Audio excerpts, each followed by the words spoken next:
water through pipe.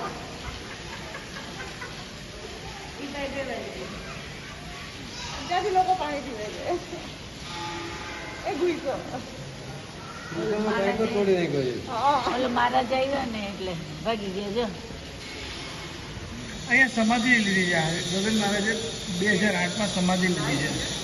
હા real લીધી છે.